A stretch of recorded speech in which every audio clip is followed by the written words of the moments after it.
Welcome to our live training session number 4, part 4. In this video, we're going to be covering our closed loop boost control tuning method, as well as looking at our acceleration enrichment tuning feature to get great throttle response. We're going to have a lot to learn, so let's jump into this live training session. All right, so now that we've optimized both our fuel and our spark timing, and we looked at that process of checking our knock sensor as we're kind of turning it up, and we have our knock control in place, we're ready to turn the boost up now. And this is a really simple process in order to dial the boost in. Now this car has a 3-port boost solenoid that's connected to the external wastegate. It's all configured and wired properly, and we know that our wastegate spring level is going to be about 11 to 12 psi. If we jump into our AEM data here, panning back through our data log, this is the last log that we took during that process.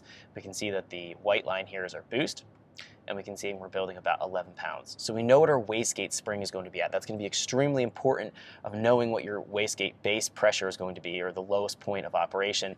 We're only going to be able to increase from this point. So if you want to go higher than this, we're able to do that with a boost solenoid. We can't decrease the boost. If you want to have lower boost than your minimum off your wastegate spring, you need to change the wastegate spring. So always keep that in mind. This is going to be your starting point, and you can go higher than this. Let's jump back in here. So let's jump into our boost control, and let's start talking about this. Now, first, we're going to be seeing that we have our boost wastegate base duty table here. This is going to be where the duty cycle is going to come from. So if you wanted to do a simple open loop, basic boost control output, just a fixed boost level, you jump into this table here, and you could highlight the values from all the way at the top load point all the way down to about 0 psi, and you'd punch in the duty cycle that you want. So the table is going to range from 0% duty cycle, which is nothing, it's not going to be sending out any output out to the solenoid, all the way to 100. And the numbers don't necessarily represent anything. We're going to be finding that every car is going to have completely different values in here. So one car might take 50% to achieve 5 more pounds of boost, and we might find another car take something like 20%.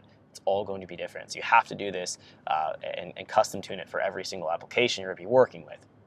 So this table here is going to be what we start with first for this closed loop method I'm going to be showing you. Now, this is not going to be a proportional integral derivative style control. This is going to be a feed forward style closed loop control. It's much simpler, it's extremely effective, and it's what I've always used on the Series 1, Series 2 EMS boxes that I control. I don't prefer using the PID method. I find that's just a little bit more work than we need to get the boost that we want. So there's no point in doing more work and making it more complicated.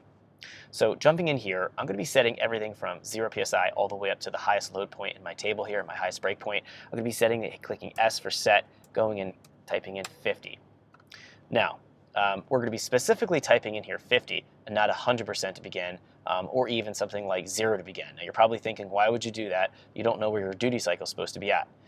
This table here, this boost wastegate base duty, is going to work together with our boost target compensation table. These two tables will add together to get to the percentage duty cycle output that we're going to be sending to the solenoid. So it sounds a little complicated, it sounds a little confusing. Once you see this visually here when I'm demonstrating it, it'll make a lot more sense. So I'm going to be setting this table here, just highlighting this whole table, clicking S, typing in -50. Now, what's significant about this is that this table here is set at 50, this table here is set at -50. So the accumulation of these tables will be a net of 0. So 50 minus, so a positive 50 minus 50 is going to be 0. We're going to be finding we have this boost error duty. This is going to be what's correcting our boost.